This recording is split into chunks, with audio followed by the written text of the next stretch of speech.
ప్రభు త్యాగం వైపు చూద్దాం, ఆయన మరణం వైపు చూద్దాం, శిలువ పైన వేలాడిన యేసు వైపు చూద్దాం.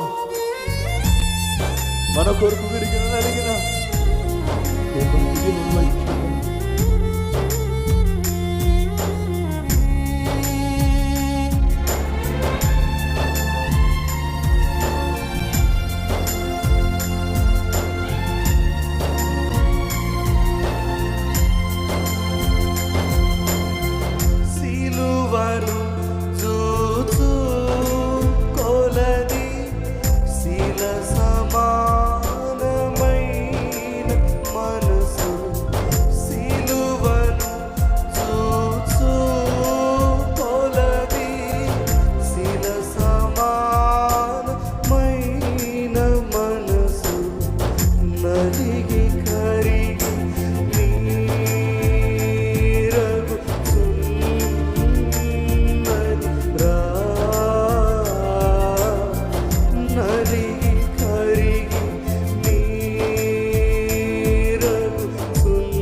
శరణు యేసు, శరణు యేసు, శరణు శరణు శరణు శరణు నా ప్రభువా, శరణు యేసు, శరణు శరణు శరణు శరణు నా ప్రభువా, దురిత దూరుడ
నేను స్టూడెంట్గా స్కూల్లో ఉన్నప్పుడు నేను అదే రకం.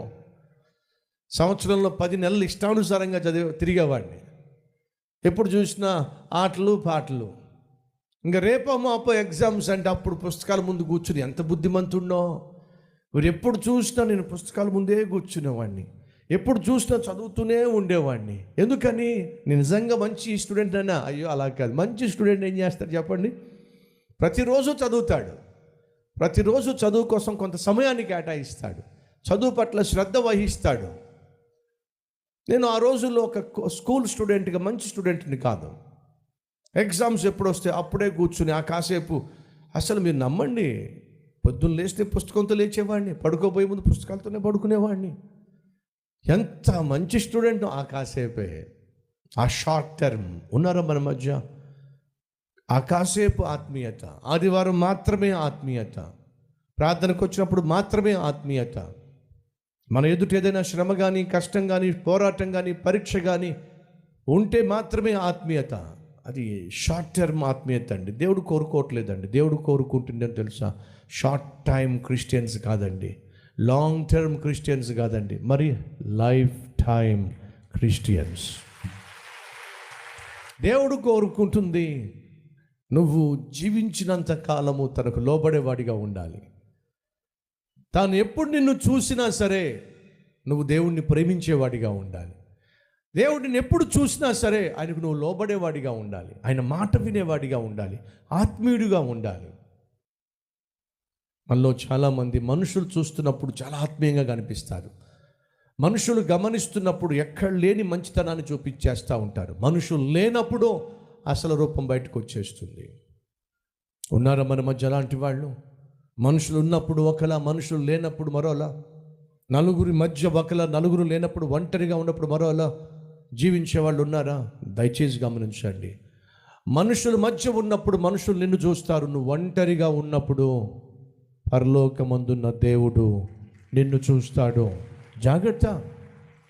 మనుషులు ఎదుట ఉన్నప్పుడు నువ్వు మంచివాడిగా కనిపిస్తున్నావు, కానీ ఒంటరిగా ఉన్నప్పుడు ఎవరూ చూడలేదు అని అనుకుంటున్నావు. కానీ ఆ సమయమే దేవుడు చూసే సమయం. జాగ్రత్త. దేవుడు నిన్ను చూసే ఆ సమయంలో, ఒంటరి సమయంలో నువ్వు తుంటరిగా ఉన్నట్లయితే, తప్పుడు పనులు చేసేవాడిగా ఉన్నట్లయితే మనుషులు చూసినా నిన్నేమీ చేయలేకపోవచ్చు. ఎందుకని నిన్ను శిక్షించే అధికారం మనుషులకు ఉండదు, కానీ దేవునికి నిన్ను శిక్షించే అధికారము ఉంది. కాబట్టి బైబిల్ సెలవిస్తుంది, నీ ప్రాణమును తీసే మనిషికి నువ్వు భయపడుతున్నావు, కానీ నీ ప్రాణాన్ని, నీ ఆత్మను నాశనము చేయగలిగిన దేవునికి భయపడండి. మనం భయపడాల్సింది మనుషులకు కాదు, భయపడాల్సింది మనిషిని సృష్టించిన దేవునికి. విచారకరం ఏమిటంటే సౌలు ఆ దేవునికి భయపడేవాడు కాదు. దావీదు ఆ దేవుడు అంటే భయము భక్తి కలిగి జీవించాడు. యెహోవా యందు భయభక్తులు కలిగి ఉండుట చెడుతనమును విసర్జించటం. నువ్వు దేవుడంటే భయము భక్తి కలిగి ఉన్నట్లయితే నీ చెడుతనాన్ని విడిచిపెడతావు.